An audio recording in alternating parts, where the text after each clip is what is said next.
Bella, Miss, Bel, Bella, Bella, Bel, Bella, Bella, Bel. Kamu tidur dari tadi ya? Teman-teman udah pada pulang sekolah. Kenapa kamu tidur? maaf Bu, saya ketiduran. Ya udah, sekarang mana tugas kamu yang saya kasih kemarin? Kumpulin sekarang ya. Teman-temanmu udah pada ngumpulin.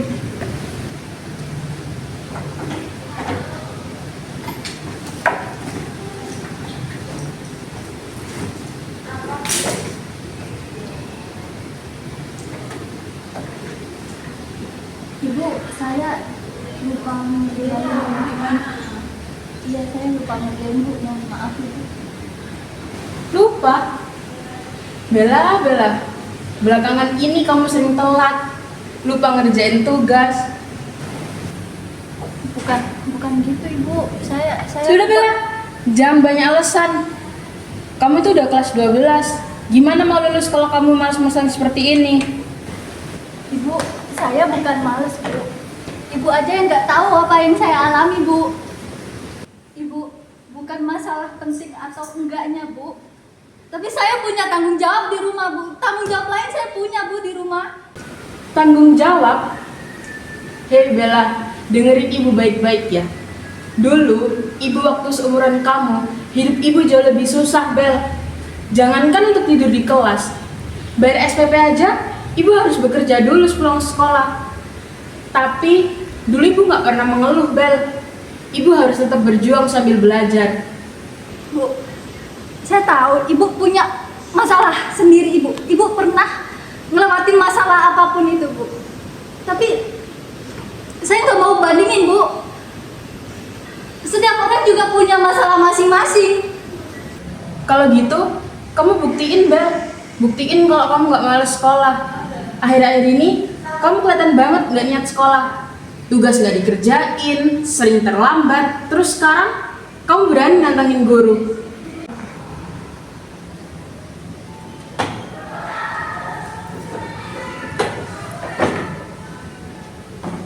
Ya udah, terserah. Kalau Ibu nganggap saya pemalas, saya bisa apa? Yaudah, jangan hanya pasrah ya. Kamu harus buktiin, karena tahun ini tuh tahun terakhirmu sekolah. Kamu jangan sampai menyesal di kemudian hari. Terus sekarang, kerjain tugasmu. Besok kumpulkan ke saya. Tidak ada kata tidak ya, Bel. Ya baik Bu.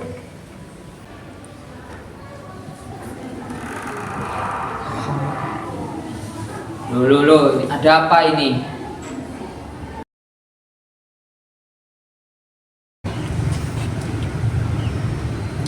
Kumaya, tadi di dalam kelas ada keributan apa ya? Maaf, Pak. Saya tadi menegur Bella karena Bella tertidur di kelas dan tidak mengerjakan tugasnya. Saya kira Bella itu anak yang malas, Pak. Jadi saya langsung tegur dan memarahin Bella di kelas. Baik, mari coba panggil Bella.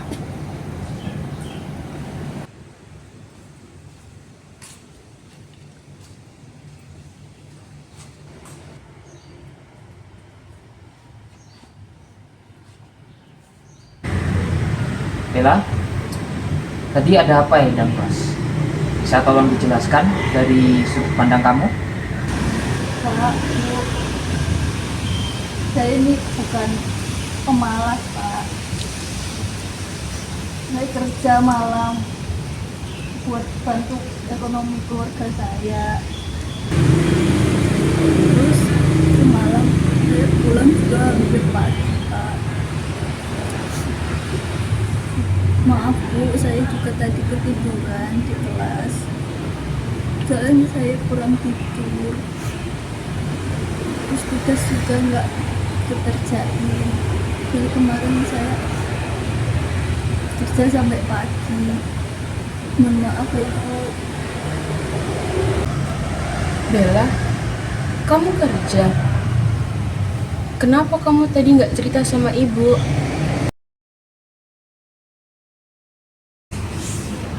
Baik, dengarkan saya. Sebagai guru, kita harus mendengarkan terlebih dahulu sebelum menilai murid. Baik, sekarang dengarkan saya. Bu Maya, tidak semua murid yang tertidur di kelas atau lupa mengerjakan tugas adalah murid yang malas. Karena itu kita harus berpikiran dengan baik terlebih dahulu. Lalu, kamu juga jangan membantah guru dengan emosi. Kalau ada apa-apa, cerita. Iya Pak, saya terlalu cepat menilai Bella. Saya tidak tahu kalau Bella harus bekerja. Saya kira Bella hanya tidak mau belajar. Ya, dan hal itu hal yang manusiawi. Tapi mari kita belajar bersama-sama. Anak-anak itu tidak hanya membutuhkan pendidikan yang tepat, tapi juga memahami. Bella, meminta bantuan itu bukan berarti kamu lemah. Itu artinya kamu sudah dewasa. Di sisi lain, membantah dengan emosi ya juga tidak akan menyelesaikan apa-apa. Jadi kalau kamu ada masalah, silahkan cerita.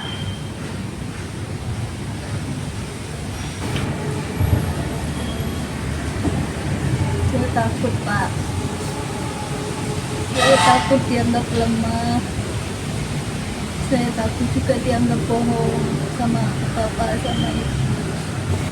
Kami di sini itu untuk membantu, bukan untuk menghakimi. Bella, kalaupun dari awal kamu cerita, pasti akan ibu bantu.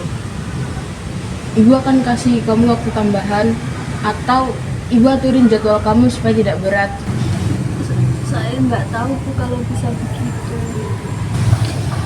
Kalian berdua nih loh, sebenarnya sama-sama memiliki niat yang baik.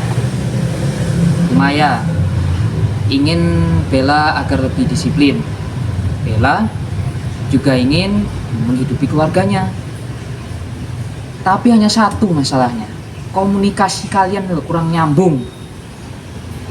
Sekarang saatnya memperbaiki itu semua.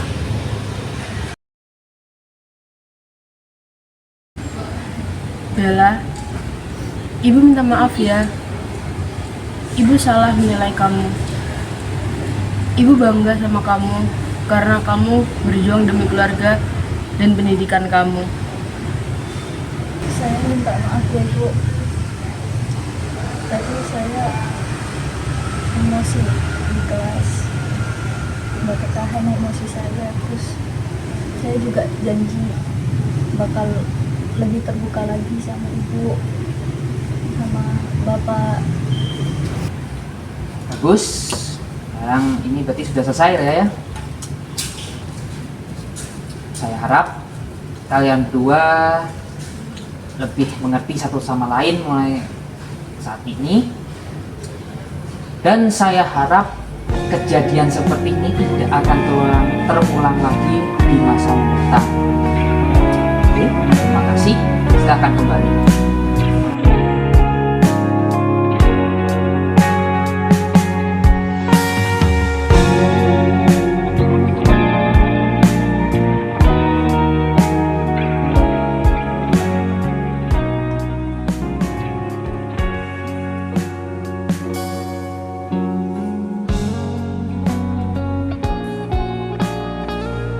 Baik Pak, saya izin untuk kembali ke kantor. Terima kasih.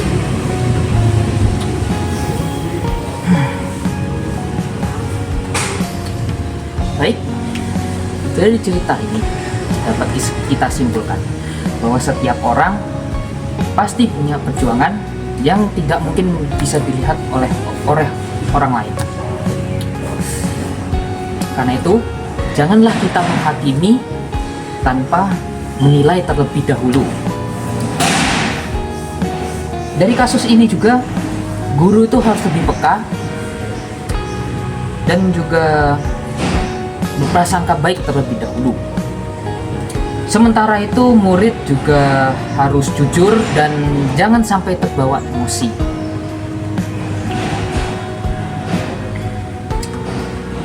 Pada kesimpulannya, empati dan komunikasi memang memegang kunci dalam kasus seperti ini.